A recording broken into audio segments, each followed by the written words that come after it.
अस्सलाम वालेकुम and very good morning to all of you. मेरा नाम डॉक्टर अब्दुल हकीम है। I am physiotherapist and manipulative therapist. काफ़ी दिनों से मैं सोच रहा था कि जो जनरल पॉपुलेशन रहता है उन लोगों के अवेयरनेस के लिए कुछ न कुछ 1 2 3 मिनट के वीडियोस बनाएं। ये मेरा पहला वीडियो है बैक पेन के ऊपर। हम्म?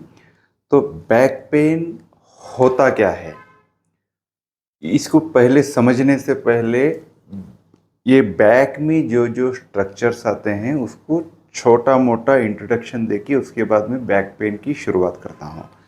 एक कमर की रीढ़ की जो हड्डी होती है, ऊपर से लेके नीचे तक टोटल 33 हड्डियाँ रहते हैं। रीढ़ के 33 हड्डियों में गर्दन के 7 रहते हैं, छाते के टोटल 12 रहते हैं, कमर के टोटल 5 रहते हैं और नीचे के जो भी 9 वर्टिब्रास रहते हैं इसको हम फ्यूज वर्टिब्रा बोलते हैं। फ्यूज मतलब एक दूसरे से पूरे चिपके हुए रहते हैं वर्टिब्रास। कमर का दर्द और गर्दन का दर्द आपके लिए कॉमन किस लिए होता है? यहाँ पे कमर में और गर्दन में आपको हमेशा लोडिंग रहता है। आप जो भी काम करते हैं, बैठना है, उठना है, गाड़ी चलाना है, आजकल जितने भी वर्क फ्रॉम होम अब अभी ज़्यादा हो गया सो है, उसमें यहाँ पे प्रेशर बढ़ने की वजह से तकरीबन लोगों को कमर का दर्द होता है। और इसकी और एक मेन वजह क्या है, हम लोग डेली रूटीन फिजिकल एक्टिविटी सही नहीं करते हैं, इसलिए ये सब पेन होता है। तो ये मनकों में जो भी पेन होता है, मनकों का पेन का मैं आपको 2 चीज़ें बताना चाहता हूँ कि अगर जहाँ पे नर्व का इन्वॉल्वमेंट है, नर्व के ऊपर प्रेशर है तो इसका डायरेक्ट नीचे पैरों में पेन जाएगा। अगर नर्व पे प्रेशर नहीं रहा, यहाँ पे आसपास में जो भी स्ट्रक्चर्स आते हैं, लिगामेंट्स रहते हैं, मसल्स रहते हैं, इसके ऊपर अगर लोडिंग आया तो तब जाके लोकलाइज पेन रहता है। तो इससे छुटकारा पाने के लिए आप लोगों को अपने पोस्चर का इस्तेमाल करना चाहिए। पोस्चर मतलब आपका जो भी उठने का, बैठने का, चलने का जो भी एटीट्यूड होता है उसको आप करेक्ट करना चाहिए। आप जो भी काम करते हैं वो काम करने के टाइम आप जो भी बैठने का तरीक़ा रहता, ठहरने का तरीक़ा रहता, वो बिल्कुल अलाइंड रहना चाहिए। अलाइंड रहा तो पूरे मसल सही तरह से रिक्रूटमेंट में आ जाते। ये रिक्रूटमेंट का मतलब जो मसल का जो काम है वो मसल अगर काम सही तरह से करेंगे तो उसका इम्पैक्ट दूसरी तरफ नहीं आता। इसलिए आपका बैठना पहले तो मैं आपको ये बोलना चाहता हूँ कि सुबह की शुरुआत कुछ ना कुछ फिज़िकल एक्टिविटी से करेंगे आप।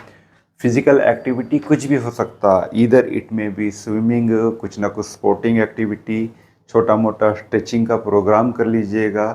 और आई लव वॉकिंग, क्योंकि मैं खुद वॉक करता हूँ। पर डे 10 किलोमीटर मेरा खुद का वॉकिंग है।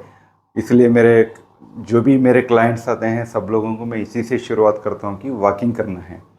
तो वॉकिंग के भी काफ़ी सारे बेनिफिट्स है। अभी मेरा वो मौजू नहीं है वॉकिंग का।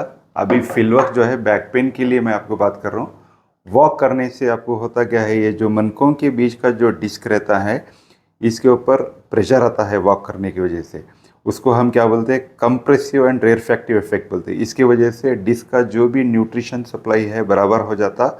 न्यूट्रिशन सप्लाई वंस बराबर हो गया तो अंदर का जो भी वेस्ट मटेरियल्स है वो भी बाहर निकलते रहता। ये कंटिन्यूसली फंक्शन होने की वजह से गद्दे का जो हेल्थ रहता है ये गद्दे के जैसा ही है, इसका हेल्थ भी मेंटेन होता।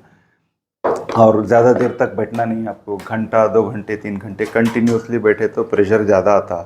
इसलिए कंटिन्यूसली बैठना मत करो आप, क्योंकि बायोमैकेनिकल स्टडीज़ के हिसाब से जब भी इंसान लेटा हुआ रहता है तो डिस्क के ऊपर ज़ीरो प्रेशर आता, ज़ीरो प्रेशर जब भी लेटा हुआ रहता है। ये डिस्क है, जब भी उठ के ठहरेगा तो 3 टाइम प्रेशर बढ़ता है, जब भी बैठेगा तो 11 to 13 टाइम बढ़ता है।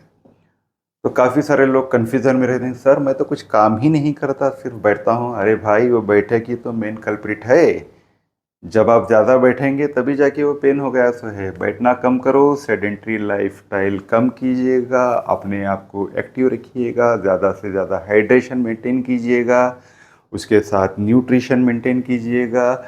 सही सोच रखिएगा, सही सोच डिलीवर कीजिएगा, सोसाइटी के लिए कुछ ना कुछ अच्छा काम करने की ख्वाहिश रखिएगा। इंशाल्लाह आपका बैक पेन क्या है, कहीं भी पेन नहीं रहेगा। इंशाल्लाह आइंदा चल के हर पार्ट के ऊपर मैं अपना सीरीज़ बनाऊंगा। शोल्डर पेन है, नी पेन है, अदर जॉइंट्स पेन है। इंशाल्लाह अगर हो सका तो मेरी ये ख्वाहिश है कि एक पॉडकास्ट करके जितने भी स्पेशलिस्ट लोग रहते हैं उन सब के साथ भी इंटरेक्शन कराने की मैं कोशिश कर रहा हूँ। न्यूरोलॉजिस्ट है, न्यूरो सर्जन है, न्यूरो फिजिशियंस है, ऑर्थोपेडिक सर्जन्स है, जनरल फिजिशियंस है, कार्डियोलॉजिस्ट है, उन सबको यहाँ पे मैं बुला के पॉडकास्ट कराने के चक्कर में हूँ। आप सब दुआ कीजिएगा। मेहनत करना हमारा काम है, कोशिश करना हमारा काम है, बाकी सब अल्लाह जो भी देगा वो हमारे लिए मंजूर है। Thank you so much and have a good day.